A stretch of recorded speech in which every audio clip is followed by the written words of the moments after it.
अगर वो ऑफिस जाती हैं तो उनकी छुट्टी नहीं होती, वो ऑफिस से आने के बाद भी घर पे काम ही करती हैं। जब शादी होती है ना, एक 27-28 साल का लड़का जो बहुत बिगाड़ा हुआ होता है उसके माँ बाप ने, ठीक है ना, उसको क्या करते हैं, एक लड़की को लाते हैं और उसके हाथ में उसे सौंप देते हैं और उसे इस तरह से बोलते हैं, उस लड़की को समझ में ही नहीं आता उसके साथ हो क्या रहा है। उसको बोलते हैं बेटा तुम्हें ही इसे संभालना है, तुम्हें ही इसको आगे समझा बुझा कर आगे ले चलना है। वो सोचती है, वो एक तरह से हिप्नोटाइज हो जाती है, उसको लगता है कि उन्होंने अपना जिगर का टुकड़ा उसे दे दिया, लेकिन एक्चुअल में ऐसा है नहीं। उसको अपना हेडेक दे देते हैं वो लोग, चाहे वो टॉक्सिक हो, चाहे वो मेंटली डिसेबल हो, चाहे वो इलिटरेट हो, अनएजुकेटेड हो, ठीक है, साइको हो, लेकिन उसके हाथ में उसको थोप दिया जाता है।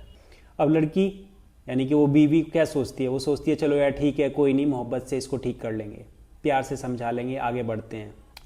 थोड़ा टाइम गुजरता है, फिर लोग कहते हैं बच्चा कर लो सब कुछ ठीक हो जाएगा। ये भी एक मिथ है मार्केट में ना बहुत ज़्यादा, कि बच्चा कर लो सब ठीक हो जाएगा, लेकिन 2 साल गुजरते हैं, 5 साल गुजरते हैं, 10 साल गुजरते हैं, कुछ नहीं गुजरता। लड़की ये सोचती रहती है 1 दिन गुजरेगा, 2 दिन गुजरेगा, नहीं ठीक है चलो इस बार माफ़ कर देते हैं, ओके ठीक है, घर है बिगड़ना नहीं चाहिए।